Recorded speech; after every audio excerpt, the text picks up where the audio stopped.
إن الحمد لله نحمده ونستعينه ونستغفره ونعوذ بالله من شرور أنفسنا ومن سيئات أعمالنا من يهده الله فلا مضل له ومن يضلل فلا هادي له اللهم صل وسلم على محمد وعلى آله وأصحابه ومن تبعه إلى يوم القيامة. Sidang jamaah subuh yang dirahmati Allah Subhanahu wa taala, tak pernah berhenti kita mengucapkan dan memanjatkan syukur kita kepada Allah Subhanahu wa taala. Allah berkenan masih sampai hari ini membuat kita hidup kembali, memberi kita hidayah yang memadai dan memberi kita kesehatan yang memadai dan hidayah di dalam hati kita yang membuat kita masih mau hadir tanpa paksaan di tempat ini.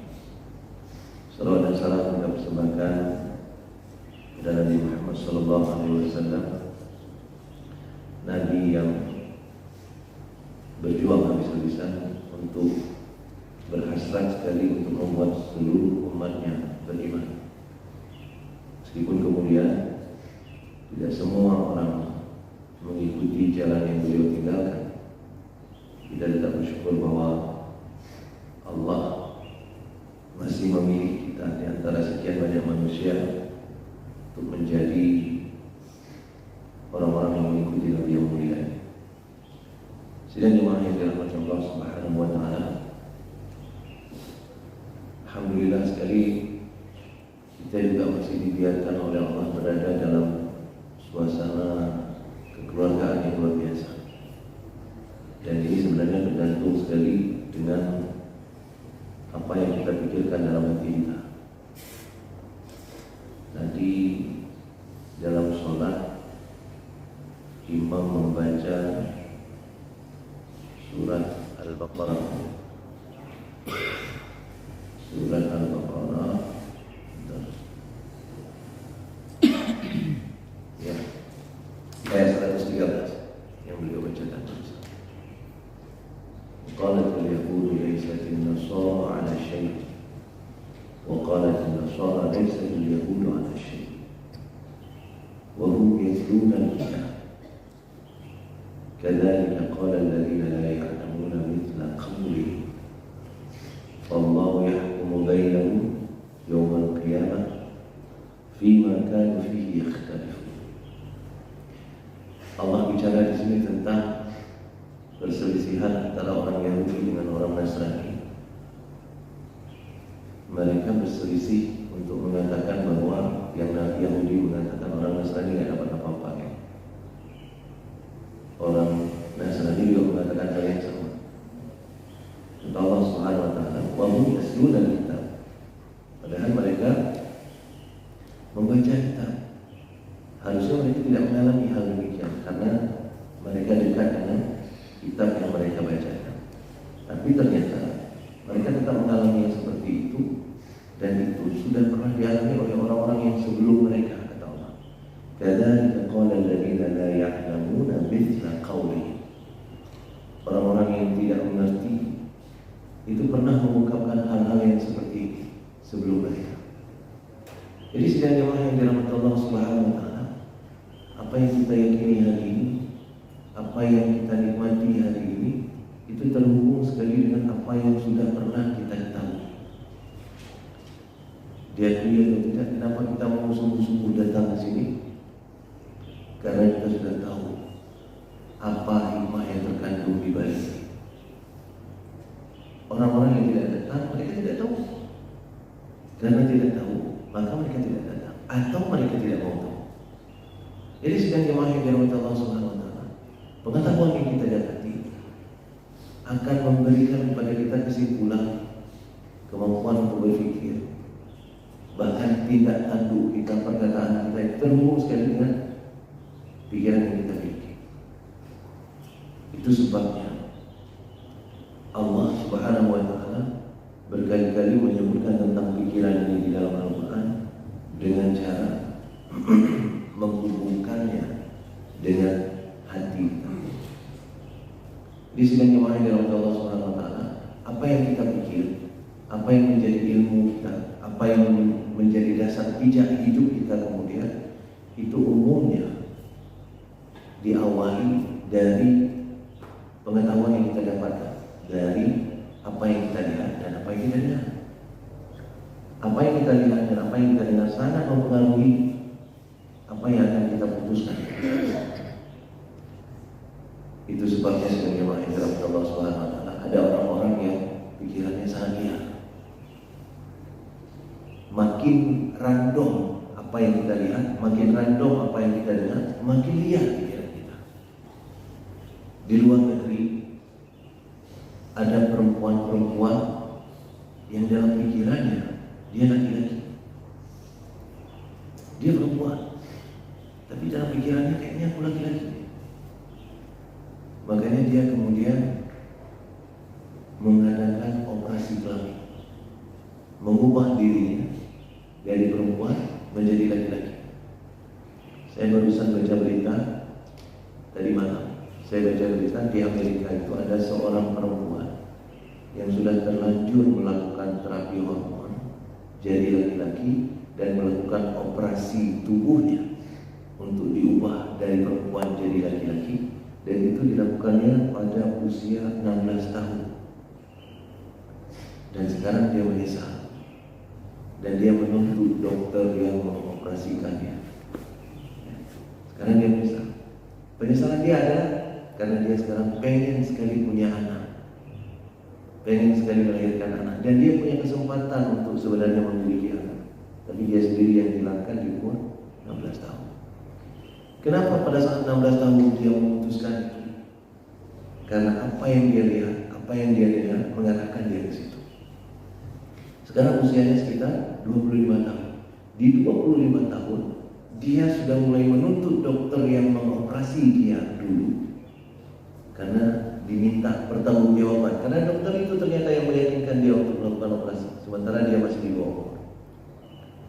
Nah sekarang dia melakukan itu karena ilmu pengetahuan, apa yang dia dengar, apa yang dia lihat sudah agak berbeda dengan apa yang dia dengar dan dia lihat sebelumnya. Dan ini banyak sekali. Dan banyak sekali terjadi di luar negeri, di Amerika, di Eropa. Kenapa? Karena yang di sana, yang dilihat itu sangat random. Kalau di Aceh tidak random yang kita lihat.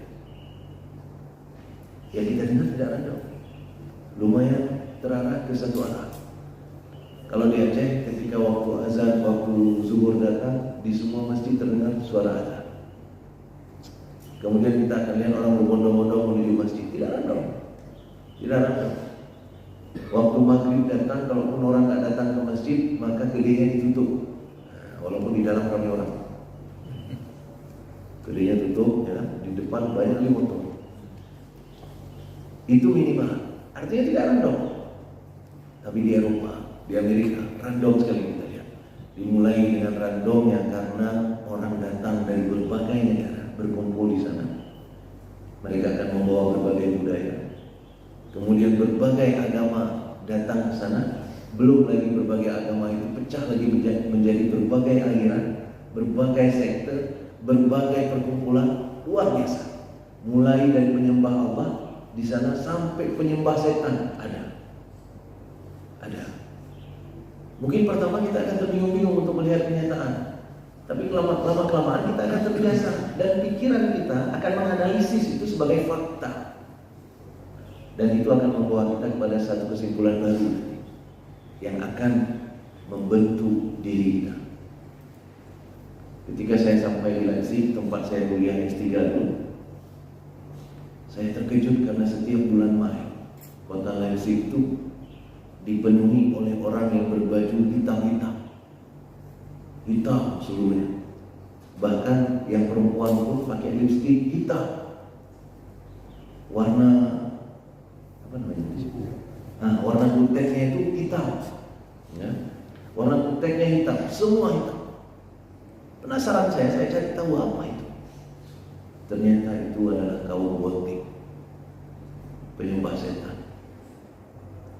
Yang mereka lakukan adalah salah satunya, mereka membalik simbol-simbol agama.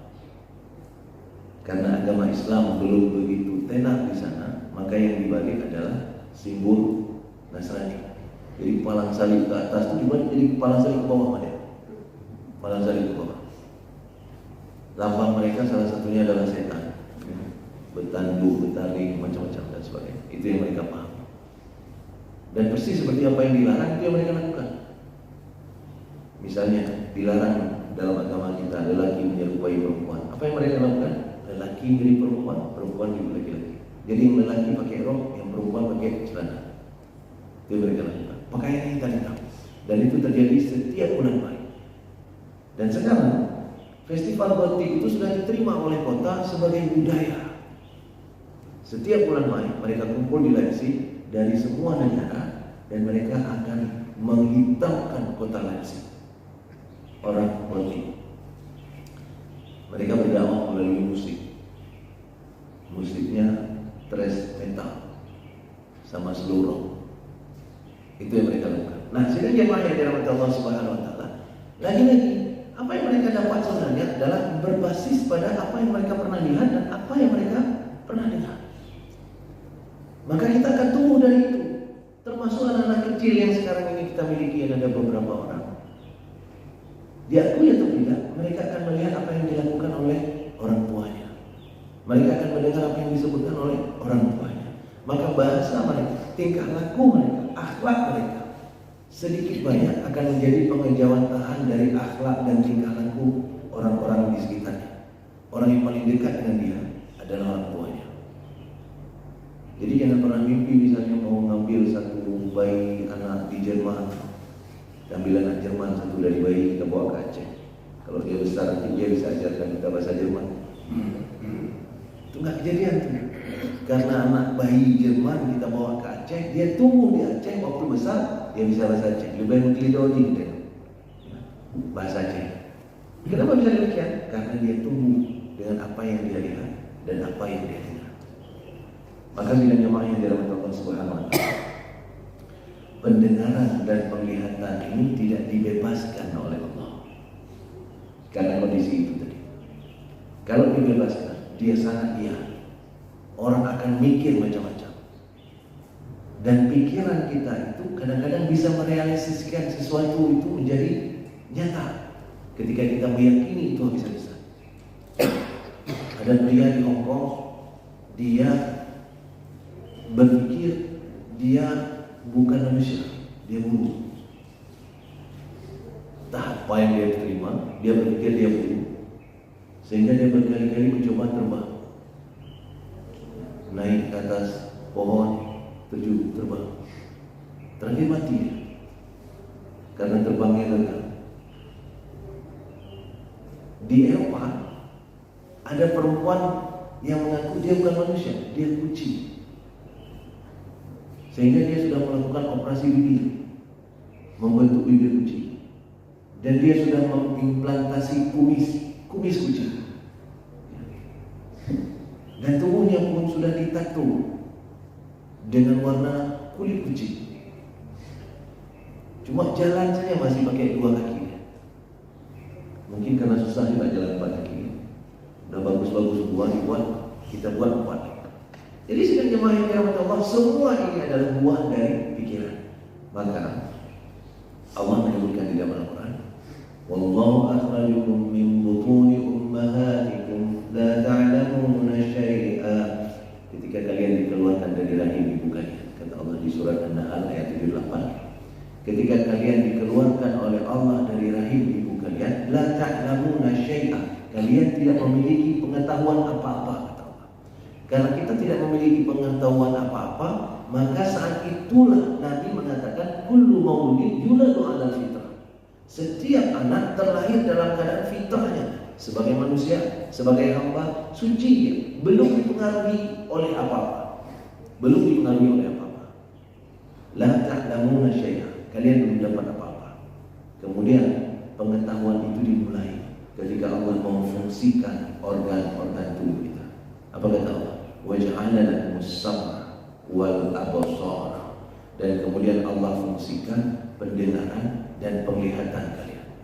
Ketika pendengaran dan penglihatan mulai berfungsi, maka kita sudah mulai menerima informasi.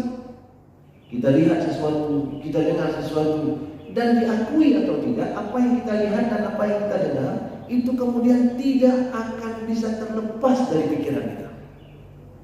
Itulah yang kita sebut tadi, pikiran terhubung sekali dengan apa yang kita lihat dan apa yang kita dengar. Maka bisa jadi lihat ya, diakui atau tidak, apa yang kita lihat tidak mungkin lepas dari pikiran kita. Ada ibu-ibu mungkin ke pasar, begitu di pasar melihat ada pasangan yang perempuannya, yang lakinya ganteng sekali, yang perempuannya mungkin hancur sekali. Ibu-ibu ini langsung berpikir, tidak bisa dia bebaskan diri dari pikiran. Ya Allah, jauh kali bedanya. Sedikit saja kejadian langsung membuahkan sesuatu dalam pikiran kita.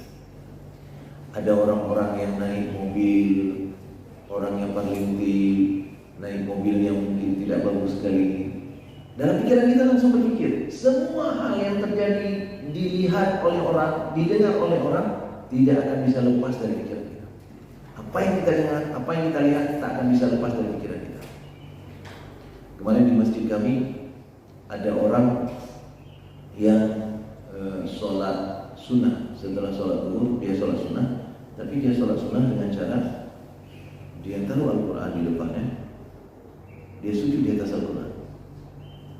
Jadi dia sujudnya bukan di atas sajadah, tapi di atas Al-Quran. Ya. Enggak sekedar itu, kemudian Al-Quran dibuka lagi. Ya. Dibuka, dia sujud di atas bukaan Al-Quran itu. Jadi sidang jemaah yang dirahmati Allah Subhanahu wa taala, kami yang melihat tidak sanggup untuk tidak bertanya, tidak sanggup untuk tidak penasaran. Sehingga setelah selesai semuanya, kami saling berdiskusi. Kenapa dia demikian? Siapa dia? Dan sebagainya dan sebagainya. Ujung-ujung baru penasaran kami hilang ketika nanti jawabannya dapat. Ternyata beliau itu dokter, tapi sudah stres. Dokter tapi sudah stres. Ya, nggak tahu kenapa, apa masalahnya, wallahu a'lam. Nah, sidang jemaah yang dirahmati Allah, ini lagi-lagi apa yang kita lihat tidak mungkin kita lepaskan dari pikiran kita.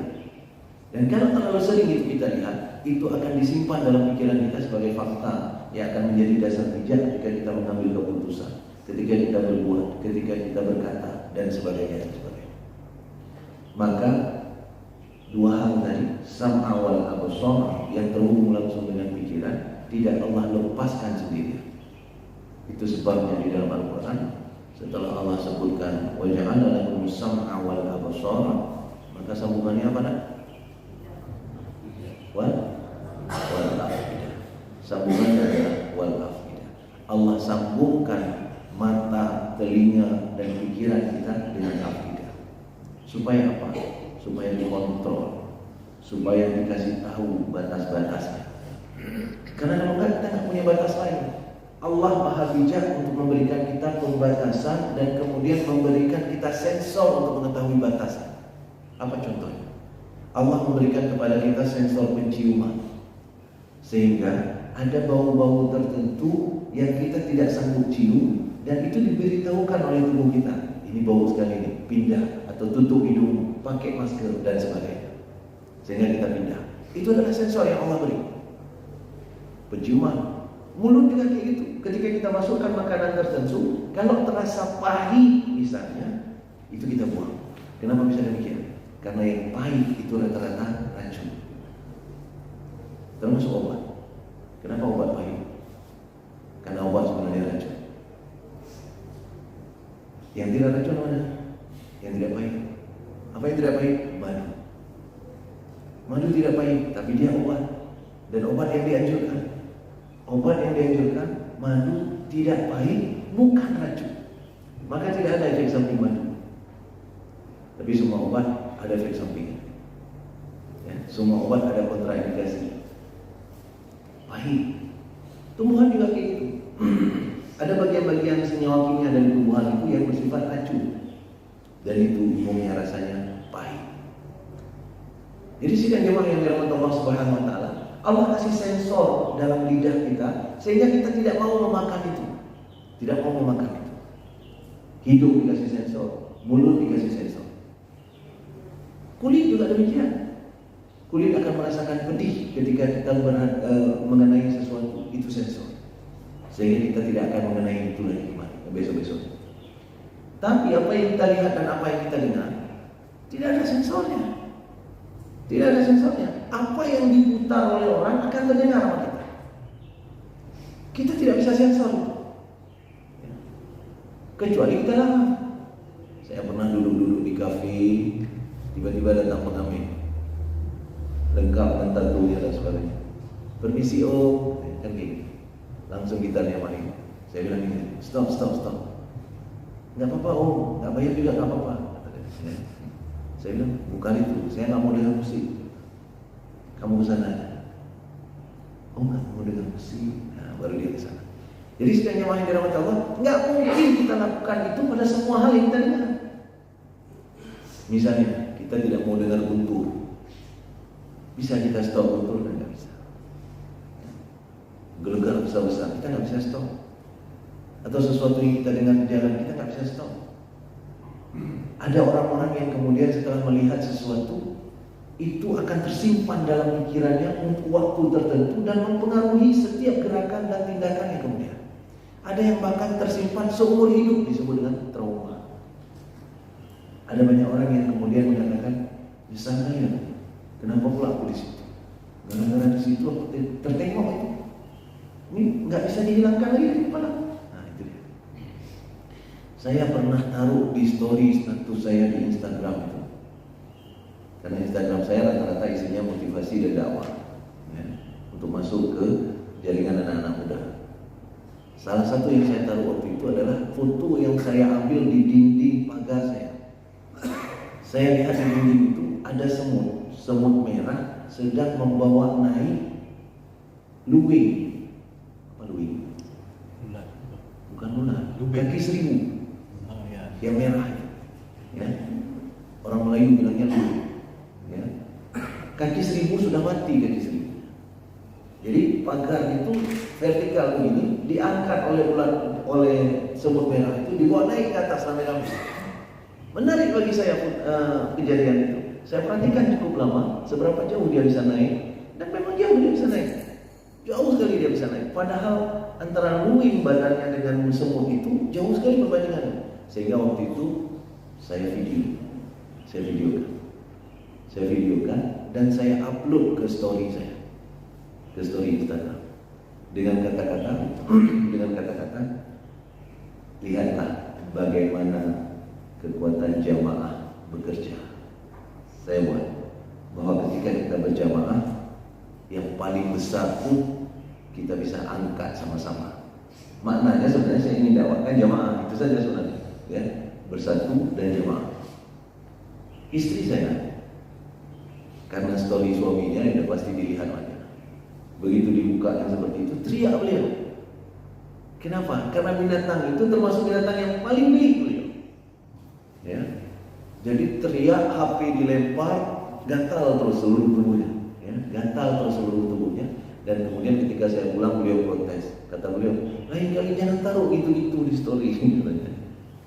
Ini nggak bisa hilang dari kepala ini. Udah 5 hari masih menempel di sini dengan kaki-kakinya itu katanya. Itu geli sekali. Jadi sedang jemaah yang dirahmati Allah Subhanahu wa taala, apa yang kita lihat, apa yang kita dengar itu sangat berbahaya sebenarnya. Sangat berbahaya.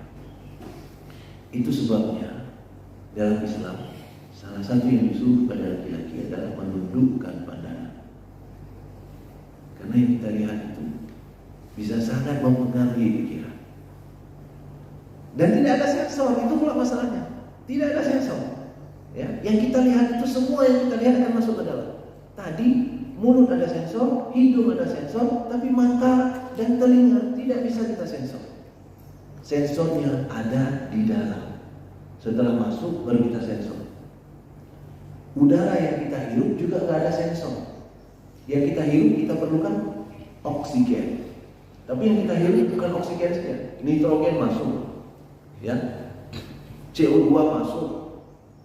Kalau ada H2S masuk, semua masuk ke dalam. Semua masuk ke dalam. Kapan sensornya terjadi? di dalam jantung, baru kemudian sebagian dari bagian darah itu yang mengandung oksigen itulah yang diambil oleh hemoglobin, yang lain dikeluarkan ulang. Di situ sensornya berlangsung.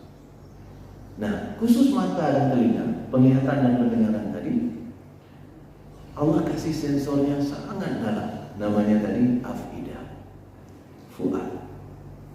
Itulah sensor untuk apa yang kita lihat dan apa yang kita dengar. Dan fuad itu menjadi sensor karena fuad itu memang tidak pernah bohong. Dia selalu jujur dia untuk mengatakan ini enggak, ini ya, ini enggak, ini ya. Maka dabul fuadu ma'ara. Fuad itu tak pernah bohong dengan apa yang dilihatnya. Itu sebabnya fuad itu menjadi sensor fungsi kontrol untuk hati kita. Tapi sidang jemaah yang dirahmati Allah Subhanahu wa taala, kondisinya akan jadi beda ketika fuad itu tertimbun dia. Kita sudah pernah diskusikan di dalam forum ini bahwa hati itu berlapis-lapis. Dimulai dengan lapisan paling luar. Masih ingat Pak? Lapisan paling luar apa namanya? Lapisan paling luar? Ketua, udah ujian tadi. Ya di sini. Di sini udah bertahun-tahun saya ada ujian, kamu gitu di sini. Ya. Lapisan paling luar namanya sudur. Kita sebut dengan sadar. Sadar, sudur. Di dalam Al-Quran banyak alladzi yuwaswisu fi sudur, alladzi yuwaswisu fi sudurin nas, atau rabbi shrah li sadri, sadar, atau alam nashrah laka sadrak, sadar, sadar, sadar. Jadi sadri itu lapisan terluar dari hati. Lapisan di dalamnya setelah sadri itu namanya qalbi. Qalbi lapisan lebih dalam dari sadri. Di dalam sadri kita dapatkan qalbi. Qalbi juga banyak sekali di dalam Al-Quran. Fi qulubi marad, ya. Lahum qulubun la yafqahuna biha. Banyak sekali disebut dalam bentuk jamak, ya. Qalbi. Di dalam qalbi ada fuad. Itu dia fuad. Jamaknya afidah. Di dalam qalbi ada fuad yang jamaknya afidah. Di dalam fuad ada yang lebih inti disebut dengan lub. Orang-orang yang memiliki lub disebut ulul albab. Di dalam ini paling dalam. Nah, sidang jemaah yang dirahmati Allah Subhanahu wa taala, lub dan fuad ini adalah dua bagian yang tidak pernah tersentuh oleh pengaruh luar. Lub dan fuad. Dia tidak dipengaruhi, tidak bohong, dia selalu terhubung dengan Allah, jujur, dan itulah menjadi kontrol kita. Lub dan fuad. Tapi yang disebut oleh Allah adalah fuad. Tapi nanti Allah akan memuji orang-orang yang memiliki lub lebih istimewa daripada yang lain. Tapi sedang jemaah yang dirahmati Allah Subhanahu wa taala, setan, makhluk yang Allah kirim dan Allah izinkan untuk hidup bersama manusia, itu diberi kesempatan oleh Allah untuk masuk ke dalam sudur. Sudurnya itu ditembus oleh dia untuk dimasuki oleh dia. Di mana ayat itu? Alladzi yuwaswisu fi sudurin nas. Dia akan datang membisikkan, memasukkan was-was, ketakutan dan sebagainya ke sudurnya manusia, ke dalam sudurnya manusia. Begitu dia masuk ke dalam sudur, ada apa? Di dalam sudur ada qalbi. Begitu dia masuk ke dalam sudur, maka dia punya akses ke qalbi. Ketika dia punya akses ke qalbi, apa yang dia lakukan? Dia akan rusak qalbi. Makanya dua bagian yang paling sering disebutkan dalam Al-Quran, yang bahkan ada doanya supaya dia tetap sehat, adalah sudur dan qalbi. Doa sudur tadi adalah Rabbi shrah li sadri. Ya Allah, lapangkanlah dadaku, lapangkanlah hati terluarku. Kenapa? Kalaupun setan masuk ke dalamnya, setan harus bingung dia. Kenapa? Luas sekali halamannya. Sebisa mungkin dia harus bingung. Jangan cepat kali datang ke hati. Kemudian doa yang kedua, Allahumma ya muqallibal qulub, tsabbit qalbi. Tetapkan hatiku ya Allah, kuatkan hatiku ya Allah. Walaupun setan berhasil masuk ke sudur, hatiku tak berhasil dikalahkan oleh itu. Itu sebabnya sidang jemaah yang dirahmati Allah Subhanahu wa taala. Nabi menyebutkan dalam hadisnya bahwa setiap saat kita bermaksiat ada satu titik hitam di hati, dan yang Nabi sebut di situ adalah qalbi. Ada titik hitam di hati. Di mana? Di qalbi. 2 kali 2 titik hitam, 3 kali 3 titik hitam, titik hitam, titik hitam, titik hitam. Makin lama titik hitam itu makin banyak, sehingga titik hitam itu akan merusak semua qalbi, dan ketika qalbi itu rusak, dia akan tertutup. Tertutup. Fuad yang ada di dalam, yang sebenarnya mampu untuk menjadi pengontrol, tak punya akses lagi kepada pikiran. Jadi ceritanya tadi, rutinitas perjalanan kita adalah apa yang kita lihat, apa yang kita dengar dibawa oleh pikiran, dipikir oleh pikiran, dianalisis oleh pikiran, sehingga dia mengambil kesimpulan. Fuad harusnya menjadi pengontrol pikiran agar dia tidak lihat, sehingga kita bisa husnuzon, kita bisa berpikir positif dengan setiap keadaan. Siapa yang lakukan itu? Fuad. Tapi kalau fuad sudah terbuku, hatinya sudah tertutup, fuadnya tak punya akses kepada pikiran, maka pikiran akan lihat, maka muncullah pikiran macam-macam.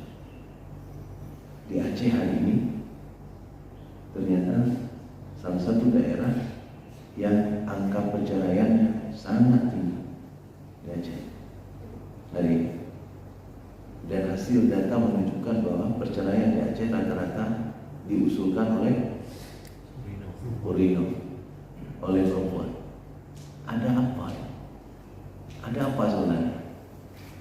Bisa jadi laki-lakinya salah pikiran, atau bisa jadi perempuan yang salah pikiran.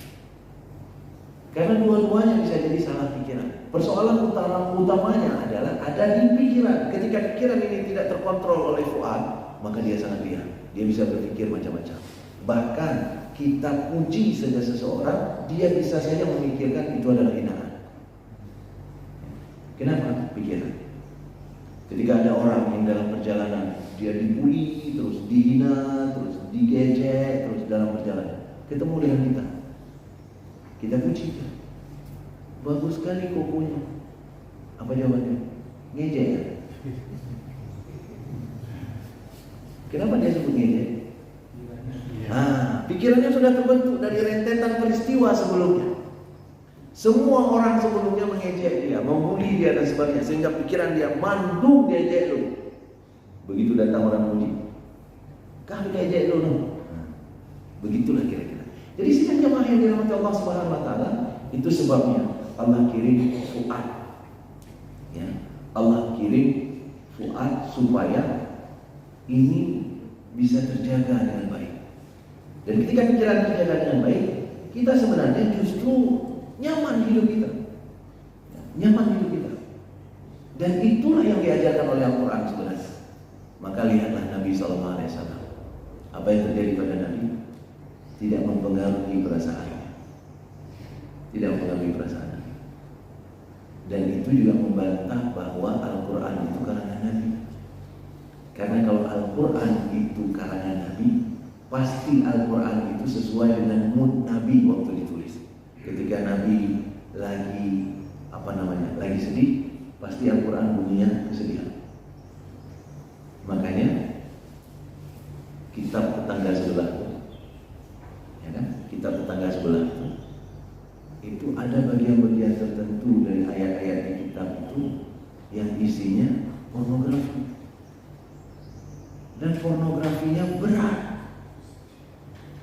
Saya di kampus ayat bagian pornografi dari kitab sebelah itu, saya buka di internet, saya slide kan di depan, saya suruh baca sama mahasiswa, nggak mau mereka, malu pak, malu bacanya. Ada cerita malu baca kitab suci, Ciri-ciri nah ayat dalam kitab suci mana kita baca. Atau kalau sempat imam baca itu, coba bayangkan, sholat subuh imam baca surat pornografi pula kan? Apa di belakang orang pukul-pukul lagu itu? Itu maknanya sedang jemaah yang dari Allah Subhanahu wa taala, bahwa kitab itu dikorupsi, dibuat oleh manusia, dan manusia membuat itu sesuai dengan perasaannya. penulis-penulis buku itu terlihat perasaannya ketika dia menulis. Bahwa dia sedang sedih kelihatan. Kalau hari ini semua orang adalah penulis, minimal penulis status. Maka di status kita langsung bisa baca apa yang terjadi dengan orang itu. Saya menghindar sekali dengan status perasaan saya. Dan medsos berusaha habis-habisan untuk menggali perasaan kita. Begitu kita buka, hal pertama ditulis langsung di situ apa yang kita pikirkan. Ya. Dan kita pun langsung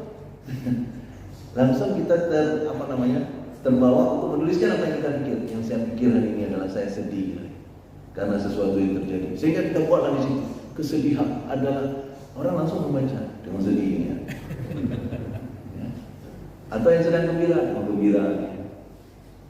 Yang baru cerai, ya, yang baru cerai. Kamu pikir kamu wajar? Ya. Orang langsung membaca keadaan kita. Makanya isi medsos saya isinya dakwah, motivasi, tak terhubung dengan perasaan saya. Walaupun medsosnya bisa dia berusaha untuk menggali perasaan saya apa. Ya.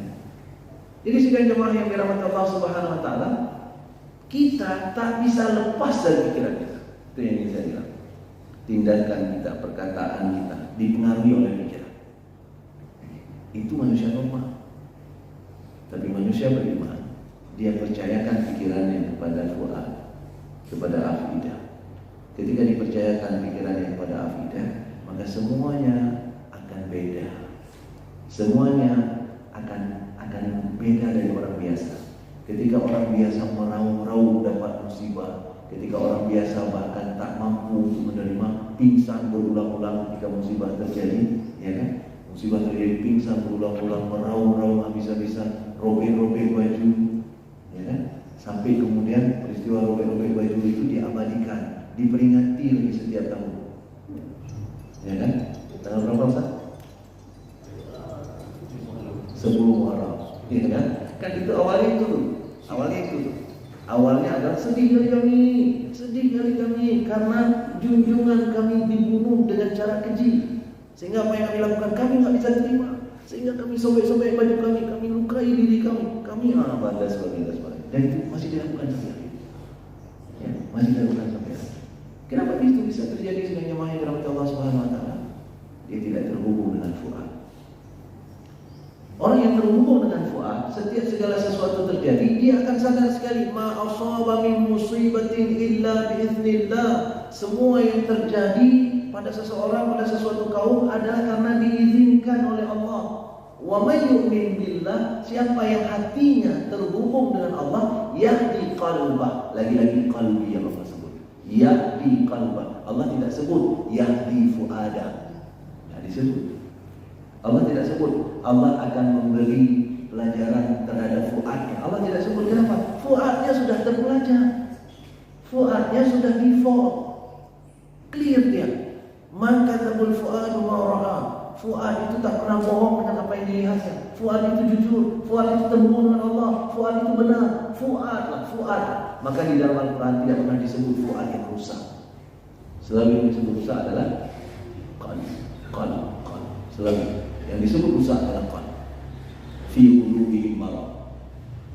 Hatinya sakit. Khatamallahu ala qulubihim. Karena sakit diisolasi oleh Allah. Ya, sakitnya terlalu berat sehingga hatinya diisolasi oleh Allah. Khatamallahu ala qulubihim. Dikhatamkan oleh Allah. Jadi sedang jemaah yang dirahmati Allah Subhanahu Wa Taala, orang-orang yang terhubung dengan Allah, orang-orang yang fuadnya terhubung dengan Allah, maka hatinya hidup. Orang-orang seperti inilah yang tadi yahdi qalbah. Orang ini akan diberi hidayah oleh Allah dalam hatinya sehingga hatinya tetap hidup. Hatinya tetap tidak sakit. Jadi sidang jemaah yang dirahmati Allah Subhanahu Wa Taala, lagi-lagi penentunya adalah hati kita, qalbi. Sehingga pikiran-pikiran yang normal tadi tidak keluar. Maka orang-orang yang sudah hatinya tadi tetap terjaga, yahdi qalbah tadi, apa yang terjadi dengan orang ini? Kalaupun musibah besar sekali datang kepada mereka, apa yang terjadi? Idza asabatkum musibah qalu inna lillahi wa inna Kata-kata inna lillahi wa inna ilaihi raji'un itu bukan sekedar kata-kata, tapi itu keyakinan. Apa keyakinannya? Kita ada musibah besar sekali. Apa musibah sebenarnya? Yang dimaknai oleh manusia sebagai musibah adalah kehilangan apa yang dia miliki. Itu musibah bagi manusia. Terbakar rumah, musibah, hilang rumah.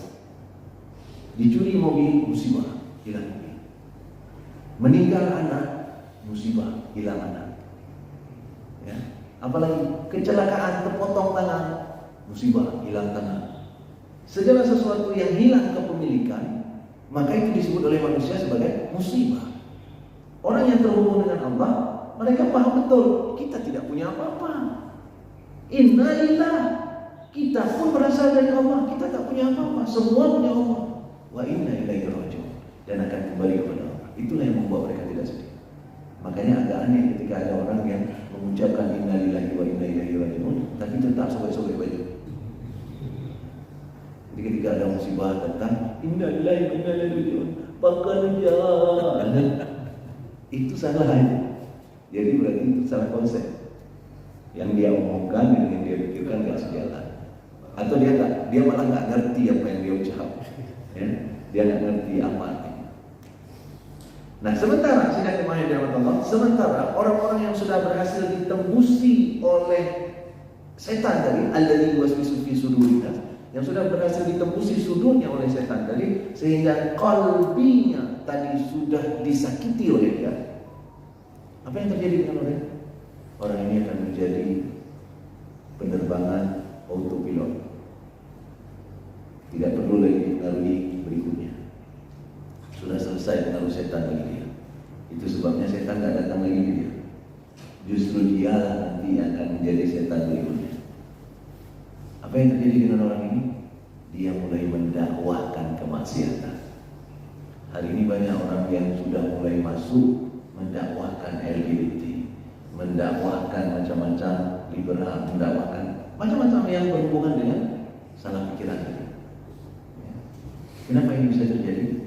Sudurnya dimasuki, qalbinya dikuasai. Begitu itu selesai, maka berikutnya adalah autopilot, jalan sendiri dia, sehingga tak perlu lagi mengalami. Setan tinggal mencoba mencari mangsa baru. Karena itu tidak dimahami Allah Subhanahu Wa Taala. Bersyukurlah bahwa Allah masih menganugerahkan kita fuad. Dan kalau kita baca surat 2 ayat yang mirip yang tadi kita bacakan, satu tadi surat An-Nahl ayat 78. Wallahu akhrajakum min butuni ummahatikum la ta'lamuna syai'an wa ja'ala lakum as-sam'a wal absara wal af'idah la'allakum tashkurun. Di situ. Ya.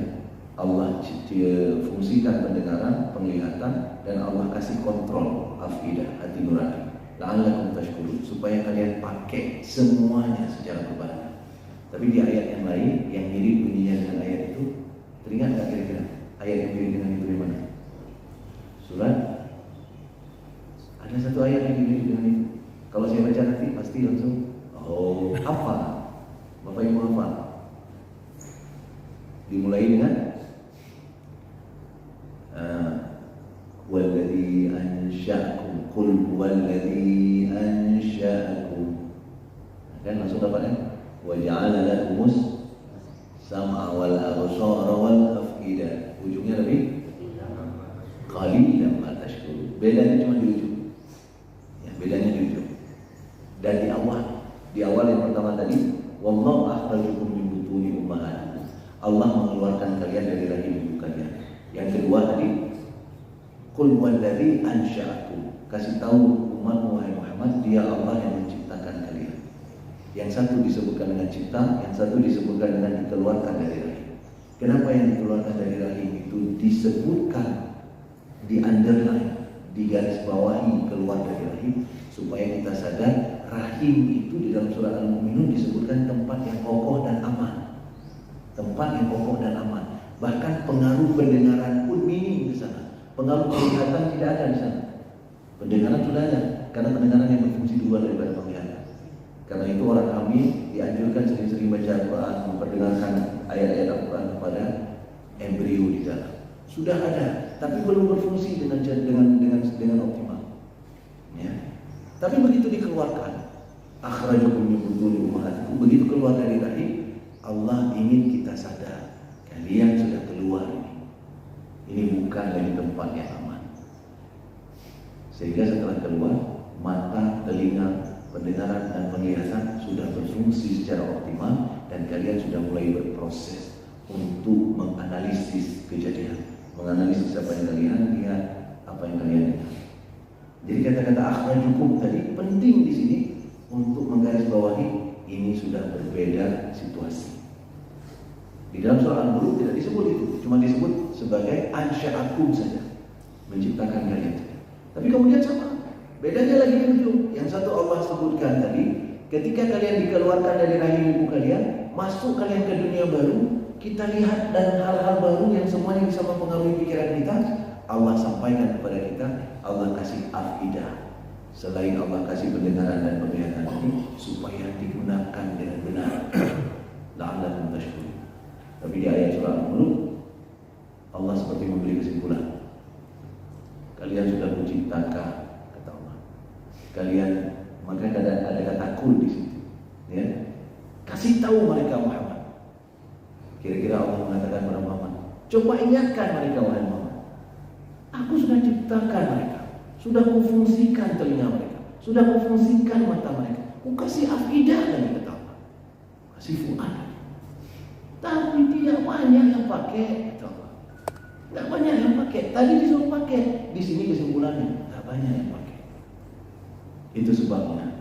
Mungkin banyak yang pakai mata, banyak yang pakai telinga, banyak yang pakai pikiran, tapi tidak banyak yang terhubung dengan afidah. Ada yang bahkan banyak yang pakai mata, banyak yang pakai telinga, pikiran pun ada yang pakai. Ada juga, ya. Apalagi yang terhubung ke afidah. Maka kita jaga baik-baik apa yang Allah berikan kepada kita, karena kontrolnya itu ada dalam afidah kita. Afidah tak perlu kita jaga, karena dia memang sudah default sesuatu yang luar biasa. Maka apa yang kita jaga? Kita jaga hati kita. Sudur itu pasti ditembus oleh setan, dan itu jaminan Allah. Allah sebut alladzi waswisu fi sudurina. Artinya dia memang ditembus oleh setan. Apa maknanya? Kita sering dapat bisikan-bisikan kejahatan. Nah, ketika bisikan itu kita dapati, apakah kita tolak atau kita ikuti kemudian? Itulah yang menjadi fungsi, apakah hati kita terpengaruhi, berhasil dikalahkan, atau hati kita yang memenangkan pertarungan. Setiap kita pasti dibisiki macam-macam, setiap saat. Ya. Pada saat dibisiki itu, apa yang kita lakukan? Nabi Ibrahim dibisiki. Apa yang dilakukan oleh Nabi Ibrahim? Dilempar. Ya. Jadi semua kita dibisiki Bapak itu. Karena itu jangan merasa minder nanti. Kayaknya jahat sekali. Selalu ada pikiran jahat dalam pikiran. Nah, pikiran jahat itulah tadi dibisiki oleh setan. Tapi yang paling penting adalah sebisa mungkin bisikan itu tidak mempengaruhi kita. Lebih bagus lagi kalau bisikan yang masuk ke dalam kita tidak banyak dari setan, tapi lebih banyak dari yang bagus. Tidak bisa kita habiskan secara total bisikan setan, tapi kita bisa buat dia menjadi minimal. Mudah-mudahan ada manfaatnya. Mohon maaf atas segala kekurangan dan kesilapan dalam penyampaian. Diskusi. Ada? Nah. Tutup Ustaz.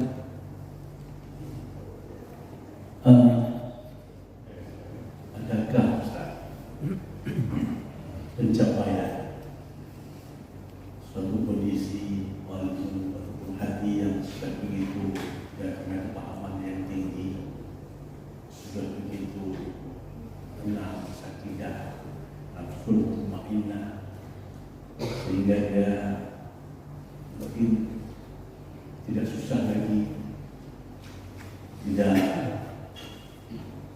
buruk sangka lagi, artinya sedemikian tenang. Ya. Apakah ada kondisi hati semacam itu? Ya, ini barangkali pertanyaan. Adakah kondisi semacam itu? Sedang jemaah yang dirahmati Allah Subhanahu Wa Taala, dunia Allah kasih kita untuk hidup di dalamnya itu sebenarnya itu arena perjuangan, arena jihad. Karena itu kalau arena jihad sudah tidak ada, dunia kiamat. Itu sebabnya orang-orang yang keadaan hatinya makin stabil, maka itu bukan berarti bahwa dia tidak ada lagi bisikan, tapi Allah tingkatkan bisikannya menjadi lebih besar, karena jihadnya harus lebih hebat dari sebelumnya. Maka Nabi SAW bersabda bahwa yang paling kuat diuji itu adalah kami. Dan di dalam Al-Quran disebutkan ketika Nabi diuji, bahkan dari mulut Nabi itu keluar mata Nasrullah. Mana di pertolongan Allah? Berarti berapa berat mereka diuji? Beda dengan kita. Jadi sidang jemaah yang dirahmati Allah Subhanahu Wa Taala, kalau di dunia ini kita masih hidup, maka yang demikian itu tidak pernah tercapai, tidak pernah dapat. Kita semua akan berada dalam posisi berjuang, dan itulah keniscayaan hidup di dunia. Nanti di akhirat baru kata Allah, wa naza'na ma fi sudurihim min ghilli ikhwana. Allah sudah memusnahkan semua perasaan-perasaan buruk dalam diri mereka, sehingga mereka akan hidup damai sebagai ikhwan, sebagai saudara. Kapan itu terjadi? Di dalam surga. Ya. Innal muttaqina fi jannati wa 'uyun udkhuluha bisalamin amin wa naza'na ma fi sudurihim min ghillin ikhwana ala sururin mutaqabilin. Mereka tergeletak di atas dipan-dipan sebagai saudara. Kenapa? Tidak ada lagi rasa dendam, tidak ada lagi rasa apa-apa, tidak ada lagi rasa-rasa negatif dalam diri. Allah sudah hilangkan. Ini sudah dulu.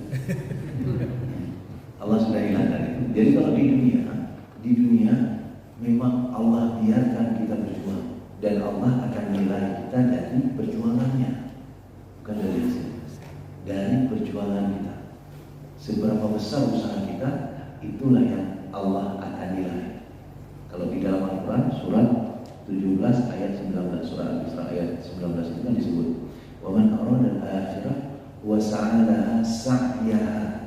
Siapa yang beriman kepada Allah atau yang berorientasi kepada akhirat, ya, wa sa'alaha sa'yaha, dan berusaha habis-habisan untuk memenuhi kriteria akhirat tadi, wa sa'alaha sa'yaha wa huwa mu'min, dan dia punya iman yang kuat kepada Allah, maka faulaika kana sa'yuhum, kata-katanya keren sekali, faulaika kana sa'yuhum mashkura. Untuk setiap usaha dia Allah balas, walaupun usaha dia tidak berhasil. Ini keren. Jadi memang dunia ini tempat berusaha, karena usaha kita yang dihitung oleh Allah. Mau berhasil atau enggak itu tidak penting. Yang penting usaha kita habis-habisan, sungguh-sungguh, dan itu disebut dengan jihad. Jihad itu artinya kan bersungguh-sungguh berusaha, ya, dengan menggunakan apa saja yang kita miliki. Ada sekali waktu nanti mungkin kita kalah. Jadi kenapa kalau kalah? Artinya perjuangan kita nggak berhasil, kita terkalahkan dengan keburukan. Kita nafsu kita telah mengikuti setan lah namanya. Ada sekali-sekali waktu begitu. Pertanyaannya? Iya. Kondisi itu ada. Oke. Semua kita ada, karena Yazidnya kapan? Ketika kita menambah ibadah, memperkuat ibadah. Yankusnya kapan? Ketika kita bermaksiat. Dan itu adalah normal. Kullu bani Adam. Setiap ketika kata-kata kullu itu dipakai, itu artinya apa? Menyeluruh, tidak terkecuali satu orang pun. Bukan saja anak cucu Adam sendiri sudah masuk ke dalam. Ya, kan gitu. Jadi menyeluruh. Ya. Karena itu kita menghindar full dari dosa sebagai manusia, rasanya oke. Dan rasa tidak mungkin itu sebenarnya bagus. Saya lupa, saya kayaknya udah pernah ngomong di sini tentang salah seorang sahabat saya yang hijrah, dia mendekat kepada Allah. Kemudian dia ngomong, semakin saya dekat kepada Allah, rasanya saya makin banyak dosa. Harusnya logikanya kan terbalik. logikanya semakin dekat kepada Allah, semakin sedikit dosa kita. Dulu dia sholat pun enggak, ya. Dulu sholat pun enggak. Sekarang dia bilang makin aku dekat kepada Allah, rasanya makin banyak aku dosanya. Ada 3 yang bilang waktu itu. Makin dekat kepada Allah, makin banyak dosanya. Terus katanya apa lagi? Makin sering aku dengar kajian, makin bodoh. Ada satu lagi lupa saya. Kayaknya sudah pernah saya sampaikan di sini ya. Belum. Semua belum.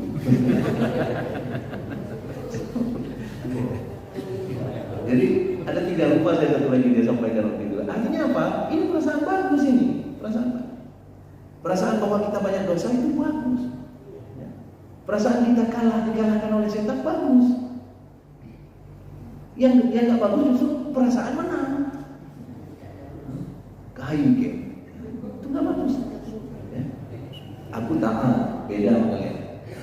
Itu nggak bagus. Ya. Aku menjaga sholat 5 waktu. Kalian kayaknya ahli neraka. Nah, itu bahaya. Jadi perasaan banyak dosa justru bagus, perasaan kalah justru bagus. Jadi ketika Ustaz mengatakan tadi, kadang-kadang kita kalah. Ya, kesadaran bahwa kita sedang kalah itu bagus. Apa beda teman ini tadi mengatakan begitu dekat dengan Allah, begitu merasa banyak dosa? Dulu lebih banyak lagi dosa dia, tapi dia nggak merasa, dia nggak sadar dia banyak dosa. Jadi sekarang kesadaran itu membuat dia nampak, wah banyak rupanya dosa. Dulu dia nggak tahu. Jadi perasaan kalah itu bagus, perasaan kalah itu bagus. Ya. Jadi mudah-mudahan bukan siap kalah kita ya, bukan siap kalah, tapi ingin berjuang terus. Mudah-mudahan ada manfaatnya. Saya kira ada lagi dari yang tujuh. Saya dulu.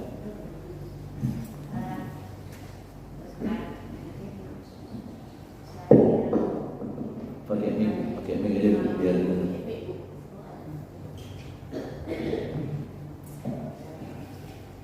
ini Ustaz, tadi mungkin perbuatan kita itu memenuhi apa yang kita lihat dan kita dengar. Mungkin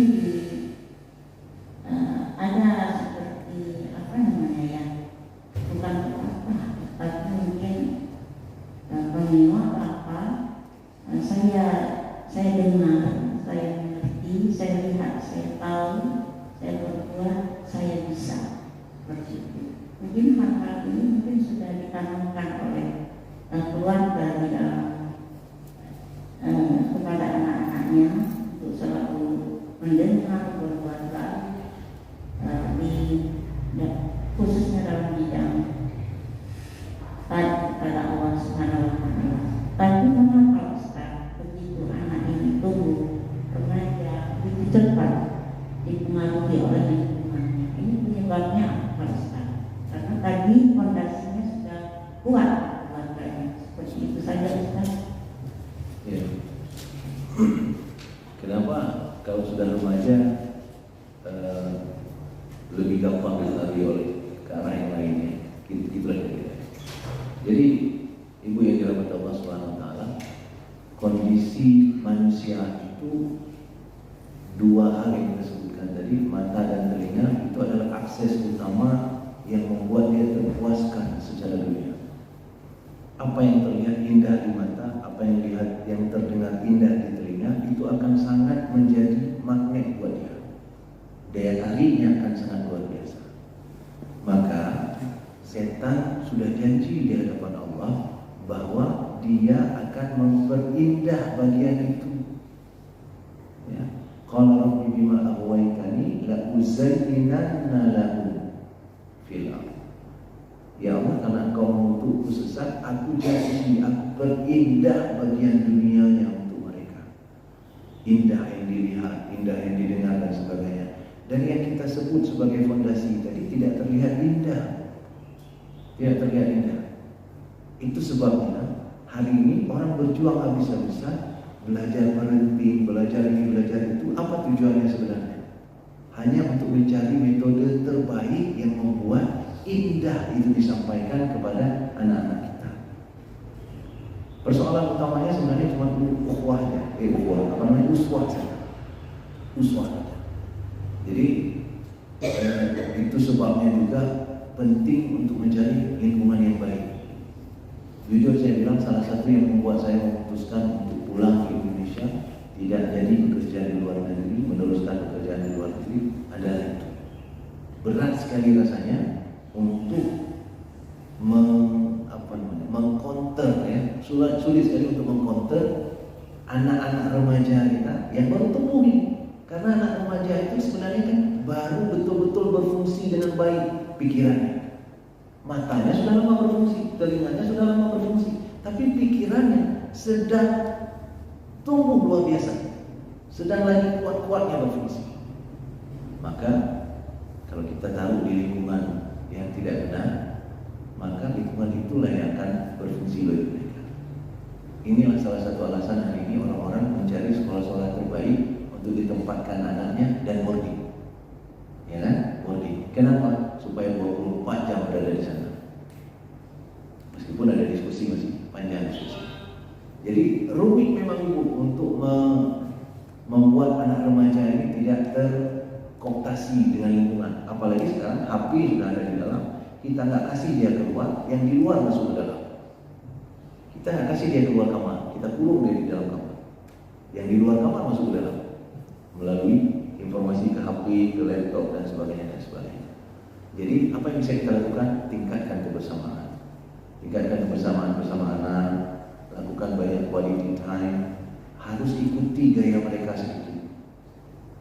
Saya ikuti gaya anak saya sedikit, apa itu gaya saya anak saya? Karena anak-anak remaja lain kalau malam minggu keluar, saya ajak anak saya keluar.